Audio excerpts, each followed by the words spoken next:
बेटा साउंड आ रहा है कि नहीं? मैम की प्रॉब्लम थी, मतलब मैम ने बताया मुझे कि साउंड की थोड़ी सी दिक्कत थी। अभी उसे करेक्ट किया है, फिक्स हुआ है। जरा चेक करके कमेंट करके बताओ बेटा कि सही हुआ है कि नहीं हुआ है। लाइव स्ट्रीम है, फर्स्ट सेकंड लाइव स्ट्रीम है। कल की लाइव स्ट्रीम थोड़ी अच्छी हुई थी, आज की में साउंड ग्लिच है थोड़ा सा, तो उसे फिक्स किया है। अभी जरा कमेंट करके बताओ कि कोई दिक्कत तो नहीं है। चलो, अभी आ गया है कि ठीक है। Actually it's a technical thing, fix करने में थोड़ा सा टाइम लगता है। तो अभी जरा, हाँ, आपके सामने एक प्रश्न है, इसका आंसर करके मुझे बताओ कि क्या आएगा इसका सही आंसर। ठीक है, हो सकता है थोड़ा सा वॉइस इको करे, पर नहीं करेगा, मेरे हिसाब से तो नहीं करेगा। बताओ। ठीक है बेटा, सायमा। ठीक है, वेरी गुड बेटा। ये सारे ऑब्जेक्टिव आपको देखने को मिलेंगे। अब जरा ऑप्शन आंसर बताओ मुझे, क्या है इसका करेक्ट आंसर। तो आप लोगों को मैंने पढ़ाया था कि जैसी आवर सारणी में आप बाएं से दाएं जाओगे, ठीक है, तो इलेक्ट्रॉन निकालने की जो ऊर्जा है उसका मान धीरे धीरे बढ़ते चला जाएगा। ठीक है, तो अब ऐसा क्यों होता है? ऐसा इसीलिए होता है सर कि जो परमाणु की त्रिज्या है उसमें कमी आती है। ठीक, तो बाहरी कोश की जो इलेक्ट्रॉन की दूरी है वो परमाणु के नाभिक से कम हो जाती है, और जब जो इलेक्ट्रॉन्स नाभिक के पास होता है उसे निकालने के लिए उतनी ही मात्रा में ऊर्जा की आवश्यकता होती है। तो B is the correct option. आगे बढ़ते हैं। अमोनिया यानी NH3 की ज्यामिति और N परमाणु पर कौन सा संकरण होता है? संक्रमण नहीं, संकरण होता है। ठीक है, संक्रमण दत्त अलग होता है, संकरण होता है। ऑप्शन ए त्रिकोणीय समतली संकरण होता है sp2, या आकृति उसकी होती है चतुष्फल की, उसमें संकरण होता है sp3, या सी त्रिकोणीय पिरामिडीय आकृति होती है और संकरण होता है sp3, या रेखीय आकृति होती है और संकरण होता है sp। फटाफट से जरा कमेंट करो क्या है, कौन सा करेक्ट आंसर है। एक्चुअली मेरे पास ना थोड़ा सा डिले आती है आपकी चैट, तो जरा फटाक से कमेंट करके बताओ। कोई भी बच्चा कमेंट नहीं कर रहा है, क्या नहीं बता? अरे गलत ही कर दो भाई, मैं करेक्ट करूंगा ना, मैं करेक्ट करूंगा तुम लोगों को, डोंट वरी। इसे डर डर के मतलब पता तो होना चाहिए। ये समझ लो कि तुम्हारा एग्जाम चल रहा है, तुम टेस्ट लगा रहे हो ऑनलाइन। क्या कर रहे हो? ऑनलाइन टेस्ट लगा रहे हो। तो यहां पर यदि आपको पता हो तो एन होता है, एन के नीचे 3 हाइड्रोजन होते हैं, ऊपर युग्मित इलेक्ट्रॉन का एक युग्म होता है। तो वैसे हमें पता चल जाता है कि इसकी आकृति कैसी होती है। तो इसकी आकृति होती है बता त्रिकोणीय पिरामिडी, साथ में इसमें जो संकरण होता है वो होता है sp3, यानी कि ऑप्शन सी वाला जो है वो आपका करेक्ट आंसर है। ठीक है, अब आगे बढ़ते हैं। अगला प्रश्न है, किस स्थिति में कोई प्रक्रम स्वतः प्रतीत होगा? जब डेल्टा एच जो है वो कम होगा जीरो से, या डेल्टा एस ज्यादा होगा जीरो से, डेल्टा जी कम होगा, डेल्टा जी अधिक होगा जीरो से, या फिर ऑप्शन सी डेल्टा जी से ज्यादा होगा जीरो, डेल्टा जी कम होगा, सॉरी ज्यादा होगा जीरो से। यहां पर लिखोगे डेल्टा जी से जीरो ज्यादा होगा, या फिर ऑप्शन डी डेल्टा एस जो है वो कम होगा जीरो से। तो यहां पर आप फटाफट से जरा आंसर कमेंट करो कौन सा है। ठीक है, कर दिया? किसी का कमेंट नहीं आया, थोड़ा सा। चल, मैं बता देता हूं, इसका ऑप्शन आएगा ऑप्शन सी, डेल्टा जी जो है वो कम होगा जीरो से, या आप ये लिख सकते हैं जीरो ज्यादा होगा, डेल्टा जी का मान कम होगा। अब अगला क्वेश्चन है, किसी साम्यावस्था यदि किसी साम्यावस्था अभिक्रिया में दाब बढ़ाया जाता है तो साम्यावस्था किस दिशा में विस्थापित होगी? साम्यावस्था की स्थिति में यदि कोई अभिक्रिया हो रही है, अब उसमें दाब हम बढ़ा दें तो साम्यावस्था किस दिशा में परिवर्तित हो जाएगी, बदल जाएगी, विस्थापित हो जाएगी? तो ऑप्शन है उत्पाद की दिशा में, ऑप्शन बी अधिकारक की दिशा में, ऑप्शन सी है गैसीय अणुओं की संख्या कम होने वाली दिशा में, या फिर ऑप्शन डी अपरिवर्तित रहती है। तो यहां अभिक्रिया की बात हुई है, उत्पाद और अभिकारक की कोई बात नहीं है। तो गैसीय अवस्था में दाब किस पर लगता है? गैसीय अवस्था वाली चीजों पर लगता है। तो यहां पर आप लिखेंगे ऑप्शन सी, गैसीय अणुओं की संख्या कम होने वाली दिशा में। इसका सही आंसर होगा सी ऑप्शन। ठीक है, चलो आगे बढ़ते हैं। नहीं बेटा, ऑप्शन ए गलत जवाब है, ऑप्शन सी सही जवाब है। ठीक है, अब लिखेंगे आप बहुत ही इंपॉर्टेंट क्वेश्चन, ये जो आपको देखने को मिलेगा रेडॉक्स अभिक्रिया से है, पोटेशियम परमैंगनेट KMnO4 में एमिन की ऑक्सीकरण संख्या है। मैंने आपको बताया था ऑक्सीकरण संख्या कैसे निकालते हैं। तो फटाक से नंबर कमेंट करोगे ना, ऑप्शन ए बी सी ऐसा कमेंट नहीं करोगे। जो सही आंसर है जरा उसे कमेंट करके बताओ कि क्या होगा सही आंसर। मतलब +5 है, +7 है, +6 है या फिर +4 है। फट से कमेंट करो कि कौन सा सही आंसर है, फिर मैं आपको बताऊंगा कि सही जवाब क्या है। ठीक है, चलो। कोई नहीं कर रहा, करेगा करेगा। एक्चुअली मेरे पास में थोड़ा सा डिले आता है। तो इसका जो आंसर है, सही जवाब है, वो है 7। क्या है इसका सही आंसर है? 7 +7 इसका सही आंसर है। Mn है, उससे 3 ऑक्सीजन जुड़े होंगे, तो यहाँ पर आप 6 लिखेंगे। एक ऑक्सीजन फिर से Mn से जुड़ेगा और उसी ऑक्सीजन से पोटेशियम जुड़ा होगा, तो यहाँ पर आप लिखेंगे +7। इसका करेक्ट आंसर है +7। आप चाहे तो KMnO4 एक साइड लिखेंगे, उसके आगे लिखेंगे 0, क्योंकि यहाँ पर कोई आयन नहीं दिखा है, यहाँ पर माइनस आयन ऊपर नहीं लिखा है या प्लस आयन नहीं लिखा है, तो आप सीधे मान लेंगे कि इसके बाजू में क्या है, 0। सभी का आप आवेश लिखेंगे, यानी कि ऑक्सीकरण संख्या लिखेंगे, संख्या के साथ उसका गुणा करेंगे और पक्षांतर करके ऑक्सीकरण संख्या निकाल लेंगे। ठीक है, तो बहुत आसान है ये। इसका सही आंसर है 7। आगे बढ़ते हैं। CH3 CH, इससे एक मैथिल समूह जुड़ा हुआ है। CH2 इससे OH जुड़ा है, का सही IUPAC नाम बताइए। क्या है, क्या है इसका सही जवाब? जरा सोच के बताइए मुझे।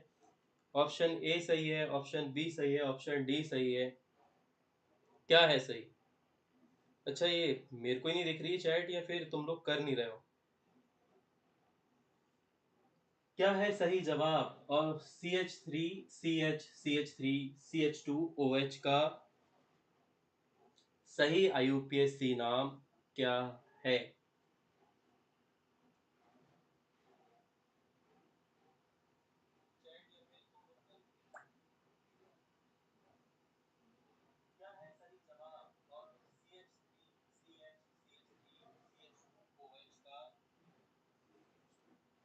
नहीं आया कोई किसी का कमेंट? चल मैं ही बता देता हूँ।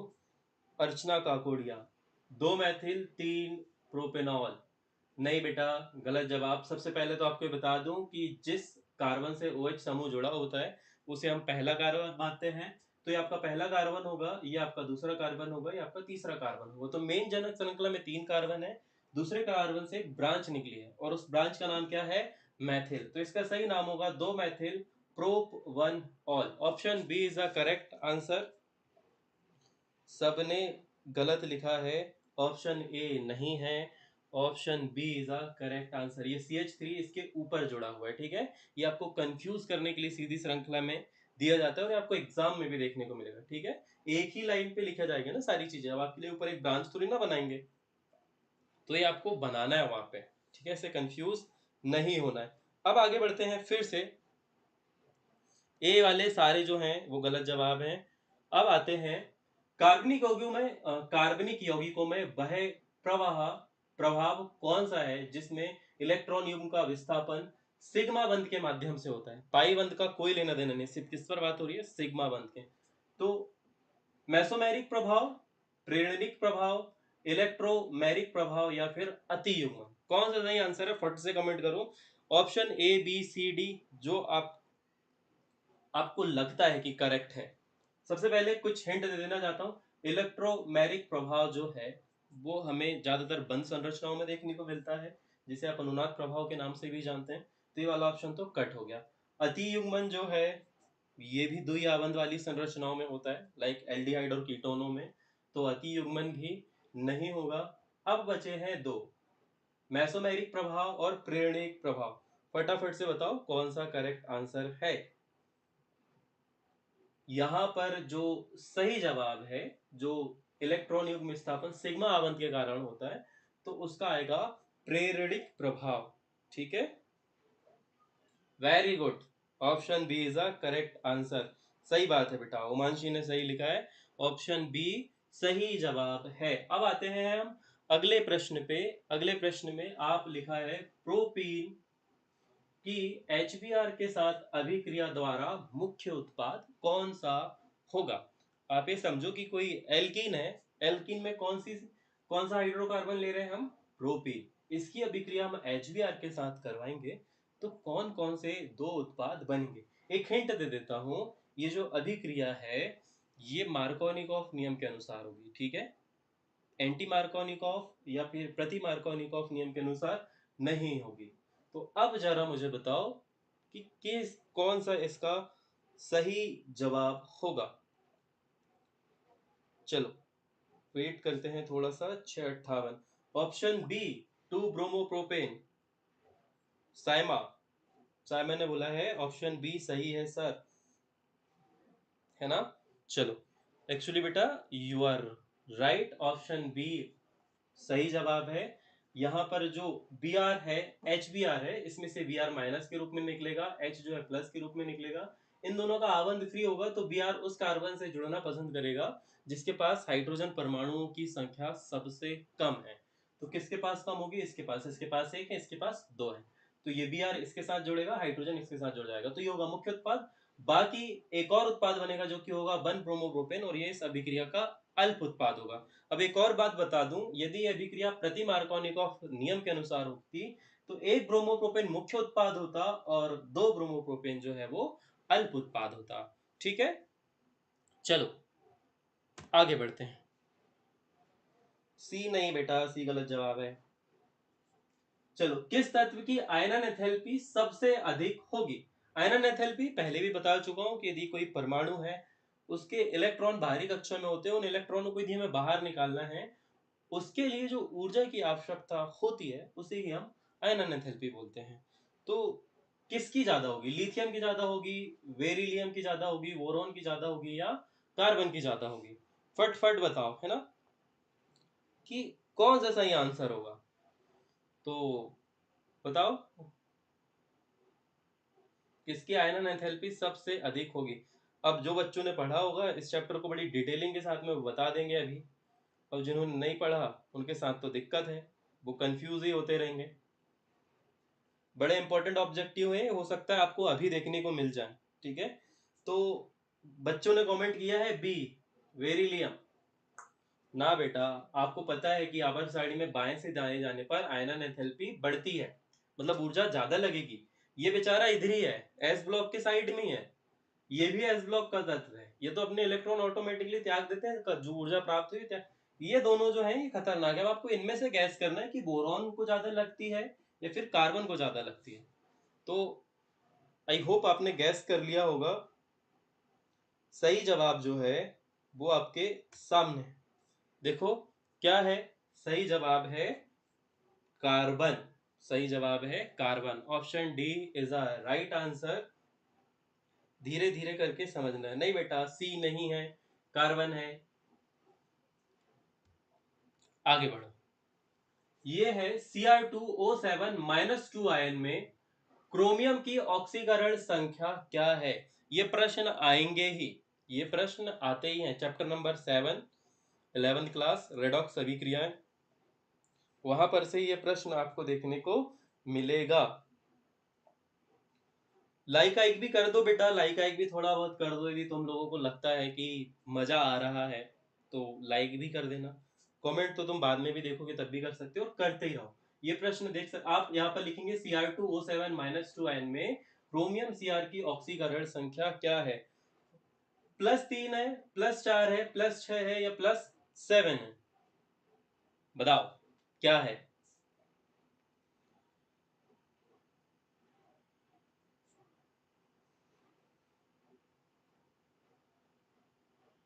मैं थोड़ी सी क्वालिटी लो कर लूँ अपनी, ताकि तुम लोगों को फटाफट से तुम्हारे कमेंट मेरे तक आते रहे, ठीक है। अभी तक किसी का भी कोई रिएक्शन नहीं है तो मैं बता देता हूँ, ये Cr है। इसी से कितने आपके क्रोमियम जुड़े हुए हैं, 2 क्रोमियम जुड़े हैं। तो आपको 2 की नहीं बतानी, आपको 1 क्रोमियम की बतानी, ठीक है। तो 1 क्रोमियम इधर ऑक्सीजन जुड़ा होगा, फिर बचे होंगे इधर साइड पे 3 ऑक्सीजन, इधर साइड पे 3 ऑक्सीजन, ठीक है। उनसे फिर एक ऑक्सीजन ने 2 ऑक्सीजन ने द्वि आबंध बनाया होगा, एक ऑक्सीजन ने सिंगल आबंध बनाया होगा। तो आपको संरचना देखनी है, मैं बता चुका हूँ। चलो, तो यहाँ पर हाँ, अभी आप लोगों ने सही आंसर बताया ना, ये ऑप्शन सी जो है वो सही जवाब है। ऑप्शन सी आपको जो दिख रहा है दैट इज +6, ये सही जवाब है। ठीक है, आप चाहो तो निकाल भी सकते हो। +7 जो है वो mn दर्शाता है, मतलब आपसे यदि एक और प्रश्न आए बाद में, जब आप 12वीं में रहें या फिर नीट या पीएनएसटी की एग्जाम दें, तो आपसे एक प्रश्न आ सकता है कि संक्रमण तत्व में जो डी कक्षक वाली डी 3D श्रेणी है उसमें सबसे अधिक ऑक्सीकरण संख्या किसकी होती है? तो वहां पर आप लिख के आएंगे Mn, मैग्नीज। उससे कम जो है वो क्रोमियम की होती है। ठीक है, चलो वेरी गुड बेटा, ऑप्शन सी सही जवाब है। आगे आते हैं। आणविक कक्षक सिद्धांत एमओटी के अनुसार ऑक्सीजन यानी O2 का O2 का चुंबकीय व्यवहार क्या है? मतलब O2 का चुंबकीय व्यवहार कैसा है? वो प्रतिचुंबकीय है, अनुचुंबकीय है, लो चुंबकीय है, या फिर इनमें से कोई नहीं? तो आपने यदि अच्छे से पढ़ा होगा, इसमें युग्मित इलेक्ट्रॉनों का बड़ा खेल है। जिस कक्षक जिनके आखिरी कक्षक में इलेक्ट्रॉन युग्मित होते हैं वो प्रतिचुंबकीय होते हैं। जिनके इलेक्ट्रॉन आधे भरे हुए होते हैं, मतलब जोड़े से नहीं होते, खुले होते हैं, तो वो अनुचुंबकीय होते हैं। तो आपको निकालना है एमओटी के अनुसार में कि O2 के आणविक कक्षक में इलेक्ट्रॉन युग्मित होते हैं या अयुग्मित होते हैं। तो मेरे हिसाब से अयुग्मित होते हैं, इसका अनुचुंबकीय करेक्ट आंसर है। यहाँ पर मेरे पास में आप लोगों की चैट थोड़ी सी डिले आती है, क्या किया जाए इसका? या आप लोग ही धीरे कर रहे हो, पता नहीं क्या है, आप लोग ही धीरे कर रहे हो शायद। ठीक है, फटाफट से जरा आंसर कमेंट करो, क्या है कैसा है, ताकि मुझे पता चले कि कैसी कहानी है। ठीक है, अब अगले प्रश्न पे आते हैं। अगले प्रश्न की यदि बात करें तो आपको दिख रहा होगा आईयूपीएसी नामकरण के अनुसार प्राथमिक सफिक्स यानी कि प्रत्यय किसका निर्धारण करता है? चलो इसे और मैं थोड़ा डिटेल पे जाता हूं कि यहाँ पर जो बात की जा रही है वो किसकी की जा रही है। आईयूपीएसी नामकरण के अनुसार जो प्राथमिक प्रत्यय है, जैसे कि एन, जैसे कि ईन, जैसे कि आइन, ये क्या बताता है? क्रियात्मक समूह की प्रकृति बताता है, कार्बन की श्रृंखला की प्रकृति बताता है, यानी कि वो संतृप्त है कि असंतृप्त है, या फिर प्रतिस्थापी समूह बताता है, या फिर मुख्य कार्बन श्रृंखला की संख्या बताता है कि उस श्रृंखला में कितने कार्बन हैं। देख के बताओ जरा क्या है। आप लोग बोल रहे हो ऑप्शन सी। ऑप्शन सी मतलब ऑप्शन सी बोले तो प्रतिस्थापी समूह। क्या ये बात सही है? जैसे कि एन है, ईन है, या फिर आइन है, ये क्या बताते हैं? क्या बताते हैं हाइड्रोकार्बन श्रृंखला में कि वो जो हाइड्रोकार्बन है वो संतृप्त श्रेणी का है, असंतृप्त श्रेणी का है, या फिर अति संतृप्त श्रेणी का है। तो इसका करेक्ट आंसर अब पता नहीं आप लोगों ने अभी भी सही आंसर नहीं किया है, तो इसका सही जवाब जो है वो है ऑप्शन बी, कार्बन श्रृंखला की प्रकृति। मतलब कार्बन श्रृंखला में सिंगल आबंध है, द्वि आबंध है, या फिर उस श्रृंखला में 3 आबंध है। तो option B is a correct answer. प्रतिस्थापी समूह या फिर क्रियात्मक समूह के लिए यदि हम बात करें तो इनके लिए अनुलग्न लगते हैं, प्रत्यय नहीं लगता। क्या लगता है? अनुलग्न। जैसे कि कुछ समूह है, जैसे नाइट्रो समूह हो गया, फाइनल समूह हो गया, एरिल समूह हो गया, आपका हेलोजन हो गए, ये जो सारे हैं इनके यदि ये किसी श्रृंखला में जुड़े हो तो ये पहले आते हैं, जिन्हें हम बोलते हैं पूर्व लग्न। जैसे कि OH समूह है, COOH समूह यानी कि कार्बोक्सिलिक अम्ल है, इन सब के लिए लगते हैं अनुलग्न। यहाँ पर उनकी तो बात ही नहीं हो रही, यहाँ पर बात हो रही है प्रत्यय की। तो अभी आपको करेक्ट आंसर मिल गया होगा। चलो रही साइमन ने सही आंसर करा है, ऑप्शन बी। अब मार्कोनिकॉफ नियम का उपयोग किस प्रकार की अभिक्रियाओं के लिए होता है? मार्कोनिकॉफ नियम का प्रयोग किस प्रकार की अभिक्रियाओं के लिए किया जाता है? जो लोग देख रहे हैं, जो लोग कमेंट कर रहे हैं, वेरी गुड बेटा। अब आपसे एक रिक्वेस्ट है कि आपके जो सहपाठी भाई बहन दोस्त जो 11वीं में पढ़ते हैं उन्हें भी जरा शेयर करके बता दो कि सर की लाइव स्ट्रीम चालू हो चुकी है।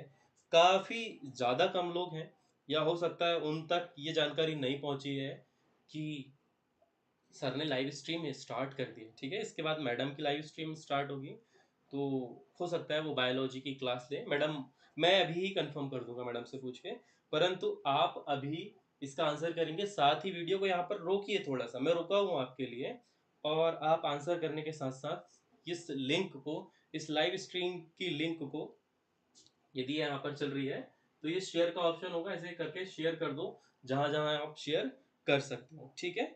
इससे थोड़े और लोग जुड़ेंगे, और जब लोग जुड़ेंगे तो हमें भी मजा आएगा, आप भी देखोगे कितने सारे लोगों ने कमेंट किया है, ठीक है। अब यहाँ पर बच्ची ने कमेंट किया है कि मार्कोनिकॉफ नियम के उपयोग किस प्रकार की अभिक्रियाओं में होता है।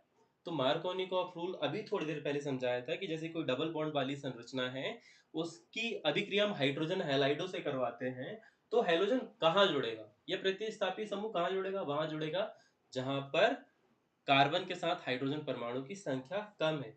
तो क्या कोई अपना स्थान बदल रहा है? नहीं बदल रहा है। क्या कोई वहां से हट रहा है या विलोपित हो रहा है? नहीं हो रहा है। क्या कार्बन जो है अपनी व्यवस्थाएं परिवर्तित कर रहा है, मतलब इलेक्ट्रॉन का आदान प्रदान कर रहा है, संचालित कर रहा है, पुनर्विन्यास हो रहा है? क्या नहीं, वहां पर चीजें आकर जुड़ रही है। और जब किसी भी रासायनिक अभिक्रिया में परमाणु या समूह किसी क्रियाधार से जुड़ते हैं, ऐसी अभिक्रियाओं को हम योगात्मक अभिक्रिया कहते हैं। तो इसका सही जवाब है ऑप्शन ए। क्या है इसका सही जवाब? ऑप्शन ए सही जवाब है इसका, फटाफट से नोट कर लो। अच्छा, ये आ सकता है, जैसे कि मैं बता दूं, मार्कोनिकॉफ नियम बड़ा इंपॉर्टेंट है 11वीं के पॉइंट ऑफ व्यू से, और 12वीं में जब आप रासायनिक अभिक्रिया पढ़ोगे तो मार्कोनिकॉफ रूल बार बार आएगा। चलो, इलेक्ट्रॉन की तरंग प्रकृति को सिद्ध करने वाला सिद्धांत किसने दिया? मतलब इलेक्ट्रॉन तरंग के जैसा भी व्यवहार करता है, ये बात किसने बताई? रदरफोर्ड ने बताई, कि नील्स बोर ने बताई, कि डी ब्रोगली ने बताई, या फिर हाइजेनबर्ग ने बताई?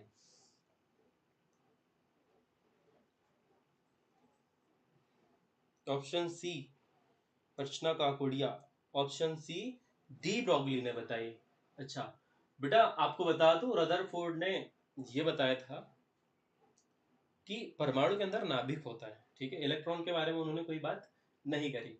अब नील्स बोर ने इलेक्ट्रॉन की बात करी, उन्होंने बताया कि किस व्यवस्था में इलेक्ट्रॉन होते हैं। अब उन्होंने बताया कि कण के जैसे होते हैं, ठीक है। परंतु दो साइंटिस्ट अभी भी बचे जिनका नाम है डी ब्रोगली और हाइजेनबर्ग। हाइजेनबर्ग ने कहा कि इलेक्ट्रॉन होते हैं परंतु तरंग के प्रकार में होते हैं। ये कब कहा और किसे देख के कहा? तो वो जो साइंटिस्ट हैं उनका नाम है दी ब्रोगली। आपने दी ब्रोगली इक्वेशन भी देखा होगा। तो यहाँ पर जो इलेक्ट्रॉन है उनकी तरंग प्रकृति के बारे में जानकारी देने वाले साइंटिस्ट थे de Broglie. De Broglie is the correct answer. आगे बढ़ते हैं, ठीक है। कितने लोगों का सही है? अरे बेटा, डिलीट मत करो यार मैसेज, ठीक है, कोई बात नहीं। गलत हो रहा है, कोई बात नहीं, करेक्ट करेंगे अपन, ऐसे डिलीट करने की आवश्यकता नहीं है। आपका सही जवाब था, आपने सही जवाब में ही काट दिया सब कुछ। चलो, किसी निकाय की एंथैल्पी H में परिवर्तन डेल्टा H किसके बराबर होता है? स्थिर आयतन पर ऊष्मा परिवर्तन यानी Q इंटू वी के बराबर होता है, या क्यू वी, यहाँ पर क्या है, ये नीचे नहीं आया इस वजह से ऐसा लिखा है, आप क्यू वी को इग्नोर करेंगे, आप सिर्फ ये देखेंगे स्थिर आयतन पर ऊष्मा परिवर्तन। ऑप्शन बी स्थिर दाब पर ऊष्मा परिवर्तन, ऑप्शन सी किया गया कार्य डब्ल्यू, या फिर आंतरिक ऊर्जा परिवर्तन। फटाफट से जरा कमेंट करो कि इसका आंसर सही क्या होगा। किसी का कोई जवाब नहीं है, कैसा कर रहे हो रे लड़कों? फटाफट से आंसर बताओ मुझे क्या है। तो इसका आंसर जो है वो ऑप्शन बी है, स्थिर दाब पर ऊष्मा परिवर्तन, ठीक है। अगले प्रश्न पे आते हैं। पीवी का मान स्थिर रहता है, यह किस नियम का कथन है? चार्ल्स नियम, गे लुसैग नियम, वॉयल नियम, या फिर आवोगाद्रो नियम? पीवी का मान स्थिर रहता है, यह किस नियम का कथन है? आपने लिखा है ऑप्शन डी ना, ऑप्शन सी वॉयल्स नियम ने, वॉयल्स नियम ये बताता है कि पीबी का मान स्थिर रहता है। चलो, अगले प्रश्न पे आते हैं। 1s2 2s2 2p6 3s2 3p5 electronic विन्यास वाला तत्व आवर्त सारणी के किस समूह ग्रुप से संबंधित है? मैं यहाँ पर पॉज करूंगा और आप लोग इसका आंसर कमेंट करेंगे, इसके बाद ही हम आगे बढ़ेंगे। बहुत ही इंपॉर्टेंट क्वेश्चन है। 1s2 2s2 2p6 3s2 3p5 electronic विन्यास वाला तत्व आवर्त सारणी के किस समूह ग्रुप से संबंधित है? ऑप्शन ए समूह 15 यानी कि ग्रुप 15, समूह 16 ग्रुप 16, समूह 17 ग्रुप 17 जिन्हें हम हेलोजेंस भी बोलते हैं। ऑप्शन डी समूह 18 या ग्रुप 18। फटाफट से बताओ। ग्रुप 18 निष्क्रिय तत्व होते हैं। अब देखो कि ये इलेक्ट्रॉनिक विन्यास किस तत्व का है और वो तत्व कहां पर है। ठीक है, अब ग्रुप 15 चेक करो। Option D group 18। ना बेटा, ग्रुप 18 पे तो जब जाएगा जब ये 3p6 हो जाएगा। क्या हो जाएगा? 3p6। 3p6 जैसे ही हुआ जो आपका तत्व है वो किसी के साथ अभिक्रिया करेगा ही नहीं, वो निष्क्रिय गैसों जैसा व्यवहार करने लगेगा। तो यहाँ पर 6 नहीं है, यहाँ पर 5 है। तो जैसे ही आप 5 लिखेंगे तो यहाँ पर आएगा ग्रुप 17। ध्यान से देखोगे तो ये जो इलेक्ट्रॉनिक विन्यास है ये है क्लोरीन का। ठीक है, ये देखो, देखा? कुछ भी कमेंट करे जा रहे हो, मतलब हद पड़ी है यार। कैसे कैसे कर रहे हो रे तुम लोग? सही सही से तो करो, बहुत दिक्कत हो जाएगी नहीं तो 11th में। चलो, निम्नलिखित में से कौन सा लुईस अम्ल है? निम्नलिखित में से कौन सा लुईस अम्ल है?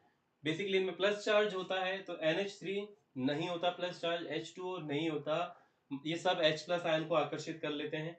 BF3 आप बताओगे, OH माइनस आयन। तो निम्नलिखित में से कौन सा लुईस अम्ल है? ऑप्शन सी, देखते हैं। Option C is a correct answer. फटाफट से आगे बढ़ते हैं। अगला है अकार्बनिक यौगिकों से कार्बनिक यौगिकों का संश्लेषण करने वाले पहले वैज्ञानिक कौन है? बताओ। अकार्बनिक यौगिकों से कार्बनिक यौगिकों का संश्लेषण करने वाले पहले वैज्ञानिक कौन है?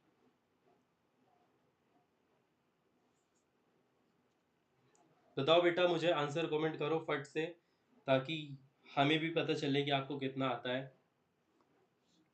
है ना? आप जब तक कमेंट नहीं करोगे तब तक मैं आगे नहीं बढ़ूंगा।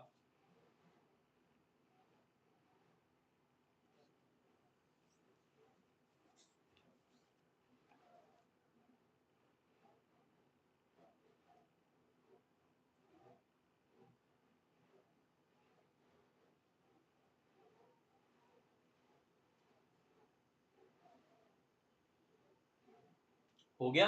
देखें,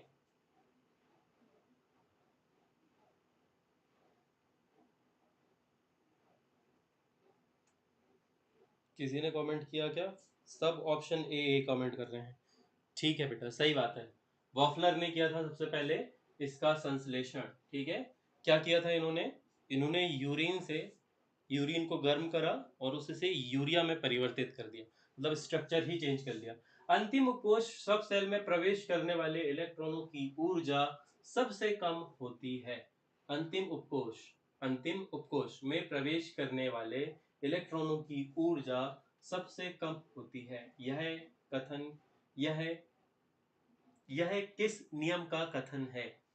हुंड के नियम का कथन है, पाउली के अपवर्जन सिद्धांत का कथन है, आपबाहु का कथन है, या फिर हाइजेनबर्ग के अनिश्चितता के सिद्धांत का कथन है?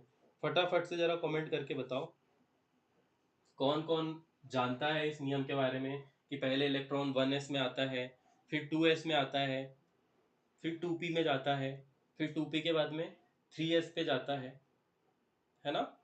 तो ये नियम किसने दिया, ये कथन किसने दिया? तो यही वाली बात आपको बतानी है। ऑप्शन डी हाइजेनबर्ग का अनिश्चितता का नियम। ना बेटा, यहाँ पर लिखा है ऑप्शन सी। अर्चना काकोड़िया ने सही बात बताई है। ये बात जो है वो बताई है आप बाहू ने कि पहले 1s पे जाएगा, फिर 2s पे जाएगा, फिर 2p पे जाएगा, फिर 3s पे जाएगा, फिर 3p पे जाएगा, फिर 3d में नहीं जाएगा, फिर जाएगा 4s पे। ठीक है, तो ये आबवाहु का नियम आपको याद होना चाहिए। आबवाहु ने बताया है कि जैसे जैसे हम इलेक्ट्रॉन के आगे उपकोश में प्रवेश करते जाते हैं, इलेक्ट्रॉन की ऊर्जा कम होते जाती है, ठीक है। या इलेक्ट्रॉन हमेशा उस कक्ष में प्रवेश करते हैं जिसकी ऊर्जा कम हो। किसी एकल बंध कार्बन, सिंगल आवंत कार्बन की औसत आवंत एंथैल्पी कितनी होती है, यानी हमें इन आवंतों को तोड़ना है तो हमें कितनी ऊर्जा की आवश्यकता होगी। ऑप्शन ए 141 किलो जूल प्रति मोल, ऑप्शन बी 348 किलो जूल प्रति मोल, या ऑप्शन सी 614 किलो जूल प्रति मोल, या ऑप्शन डी 825 किलो जूल प्रति मोल। फटाफट से बताओ क्या होगा इसका सही आंसर। अच्छा,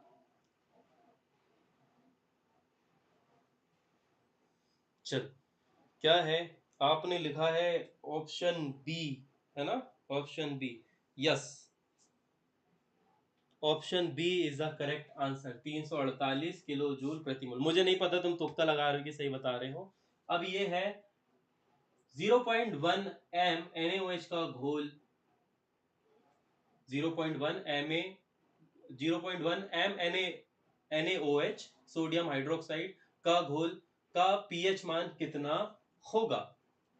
ए 1, option B 7, option C 13, option D 14। अब NaOH क्या है, NaOH क्षार है। तो अब मुझे बताओ कि क्षार का मान कैसा होता है। 7 से कम होता है, 7 से अधिक होता है। तो जिसे ये बात पता होगी वो फट से इसका आंसर बता देगा, ठीक है, कि कैसे क्या प्रभाव पड़ता है। चलो, काफी सारे बच्चे अच्छा कमेंट कर रहे हैं यार, फिर से सही कमेंट है। तो इसका सही आंसर है ऑप्शन सी 13। ठीक, आगे बढ़ते हैं। आगे वाला है सिस और ट्रांस समव्यवता निम्नलिखित में से किसमें संभव नहीं है। मतलब ये बताना है कि सिस और ट्रांस समव्यवता निम्नलिखित में से किसमें संभव नहीं है। 2 ब्यूटीन में संभव नहीं है, 1 ब्यूटीन में संभव नहीं है, पेंटीन में संभव नहीं है, या फिर 2 पेंटीन में संभव। पेंटीन का मतलब ये होगा पेंट 1N, ठीक है। ये होगा 5 कार्बन वाली संरचना, 5 कार्बन वाली संरचना है, परंतु उसमें जो द्वि आवंत है वो दूसरे कार्बन पे है। इसका मतलब ये है ब्यूटेन में पहले कार्बन पर है, 2 ब्यूटेन पर दूसरे कार्बन पे। तो कौन सी ऐसी समव्यवता है जिसमें ट्रांस और सिस समव्यवता संभव नहीं है। संरचना बना के देखो, कॉपी में ड्राइंग करके देखो और सोच के बताओ मुझे। ऑप्शन सी पेंटीन, पेंटीन या फिर ब्यूट 1। सोचो सोचो सोचो सोचो, ब्यूट 1N या पेंटीन। बड़े डिफिकल्ट टाइप के आंसर आ रहे हैं इस पे। कुछ लोग बोल रहे हैं sir option C, option D, option B. देख लो आंसर क्या है, 1 ब्यूटीन इसका सही जवाब है। जब कार्बन कार्बन के बीच में द्वि आवंत पहले कार्बन पर हो तब सिस और ट्रांस समव्यवता नहीं होती। अब सिस और ट्रांस समव्यवता आपको पता होनी चाहिए कि क्या होती है, ठीक। ये बेसिकली एल्किनो में पाई जाती है। कहाँ पाई जाती है, एल्किनो में, जब दुई आवंत कार्बनों के बीच हो और दोनों से अलग अलग प्रकार की श्रृंखलाएं जुड़ी हुई हो, ठीक है। तो ये 11th का चैप्टर है, मतलब 11th के चैप्टर नंबर 9 में है ये, हाइड्रोकार्बन में एल्कीन वाले सब्जेक्ट्स हैं। अब एन पेंटेन, आइसोपेंटेन और नियोपेंटेन किस प्रकार के समावयवी हैं। एन पेंटेन की श्रृंखला सीधी है, एन पेंटेन और फिर है आइसोपेंटेन, पेंटेन की श्रृंखला में एक ब्रांच निकली हुई है। फिर है नियोपेंटेन, मतलब पेंटेन की संरचना में ऊपर भी ब्रांच है और नीचे भी ब्रांच है। किस प्रकार की समावयवता है, स्थिति समावयवता है, क्रियात्मक समावयवता है, श्रृंखला समावयवता है, या चला व्ययी समावयवता है। फटाफट से बताओ। स्थिति समावयवता क्रियात्मक समावयवता के लिए होती है या फिर द्वि आवंत के लिए होती है। क्रियात्मक समावयवता क्रियात्मक ग्रुप में परिवर्तन के कारण उत्पन्न होती है। श्रृंखला समावयवता कार्बन की जो चेन होती है जब वो अलग अलग प्रकार की होती है तब पाई जाती है, ठीक है। तो यहां पर मैंने आपको हिंट दे दी है, ऑप्शन सी जो है वो करेक्ट जवाब है, ठीक है। जो आपकी श्रृंखला समावयवता है, जो कार्बन की भिन्न भिन्न, इसमें कार्बन सीधी श्रृंखला में होंगे, इसमें एक सीधी श्रृंखला होगी उसके ऊपर एक ब्रांच निकली होगी, इसमें सीधी श्रृंखला होगी ब्रांच ऊपर भी निकली होगी और नीचे भी निकली होगी। तो ये श्रृंखला समावयवता का उदाहरण है। आगे बढ़ते हैं। इलेक्ट्रॉन प्राप्त करने की प्रवृत्ति क्या कहलाती है? यदि कोई तत्व इलेक्ट्रॉन ग्रहण करता है तो उसे क्या कहते हैं? हम आयनन एंथैल्पी कहते हैं, विद्युत ऋणात्मकता कहते हैं, इलेक्ट्रॉन बंधुता कहते हैं, या फिर परमाणु त्रिज्या कहते हैं। फटाफट से जरा बताओ क्या होगा इसका सही जवाब। इलेक्ट्रॉन प्राप्त करने की प्रवृत्ति क्या कहलाती है? इलेक्ट्रॉन निकालते हैं तो आयनन एंथैल्पी कहलाती है। विद्युत ऋणात्मकता नहीं बताऊंगा क्या होती है। यदि ये बता दी तो तुम्हें आंसर अब भी पता चल जाएगा फट से। चलो बच्चों ने लिखा है ए। गलत बात है, ऐसे आंसर डिलीट नहीं करते, मैं देख रहा हूँ सब। ठीक है, ऑप्शन ए तो नहीं आएगा बेटा, है ना, ऑप्शन ए तो गलत जवाब है। आयनन एंथैल्पी से हम इलेक्ट्रॉन निकालते हैं। यहाँ बोल रहा है इलेक्ट्रॉन प्राप्त कर रहा है कोई तत्व, ग्रहण कर रहा है, उसे क्या कहते हैं? क्या कहते हैं उसे? उसे कहते हैं ऑप्शन सी, इलेक्ट्रॉन बंधुता। इलेक्ट्रॉन के प्रति आकर्षण, इलेक्ट्रॉन को बुलाना, इलेक्ट्रॉन को बुलाना, उससे दोस्ती करना, बंधुता। ठीक है, इलेक्ट्रॉन ऋणात्मकता मतलब यदि मान लीजिए दो तत्व आपस में जुड़े हैं, जैसे कि आप ले सकते हैं उदाहरण H और F का, दोनों जुड़े हुए हैं। अब F क्या करेगा, हाइड्रोजन के इलेक्ट्रॉन को अपनी ओर खींच लेगा। तो ये खींचने की जो शक्ति है दैट्स कॉल्ड विद्युत ऋणात्मकता। ठीक है, अब आगे बढ़ते हैं। निम्नलिखित में से कौन सा पी कक्षक संभव नहीं है? 2p होता है, 3p होता है, 4p होता है, 1p आप मुझे बताओगे होता है कि नहीं होता है। यदि ये बता दिए, यदि ये पता चल गया आपको, तो आप अच्छे व्यक्ति हो, आपको सब आता है, आपको स्ट्रक्चर ऑफ इलेक्ट्रॉन पता है, सब कुछ पता है। उमांशी रघुवंशी, आपका जवाब गलत है। 4p होता है, आपको पता होना चाहिए। 4s होता है तो 4p भी होता है। ठीक है, तो 4p होता है, 2p भी होता है। अब जब मैं स्टार्ट करते तो 1s होता है, फिर 1s के बाद में 2s आता है, फिर 2p आता है, फिर 3s आता है ना? तो क्या आपने 1p देखा है कहीं?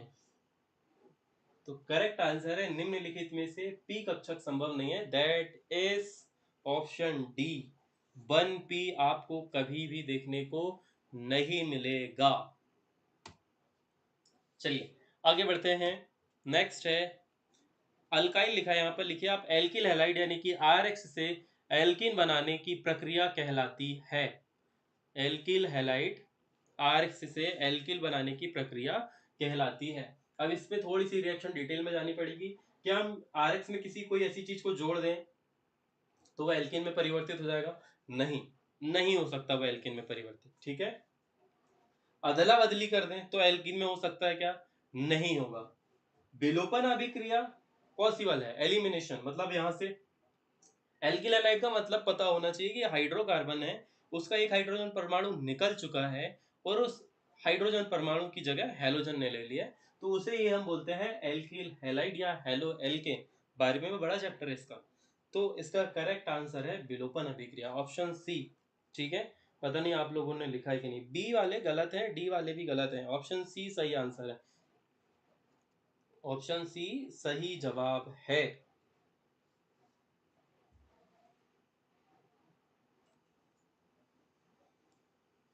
चलो, आप ये बी बी डी डी कर रहे हो ना, ऐसा मत करो प्लीज। आपको क्या करना है, आपको ये लिखना है। आप कैसे लिखोगे? आप लिखोगे विलोपन अभिक्रिया, ताकि मुझे टाइमिंग तो पता चले बेटा कि आपको जो वीडियो है उसमें कितना डिले देखने को मिल रहा है। अब ज्यादा पीपीटी नहीं बची है, थोड़ी सी ही बची है।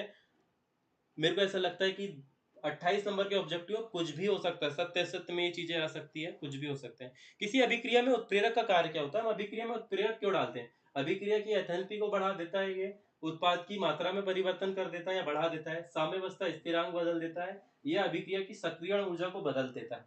बताओ, ये साम्यावस्था से है। यदि कोई अभिक्रिया है वो संपन्न नहीं हो रही है ना, तो आपने उसमें उत्प्रेरक डाला, तो उत्प्रेरक डालने से क्या हुआ? अभिक्रिया की एंथैल्पी बदल गई क्या?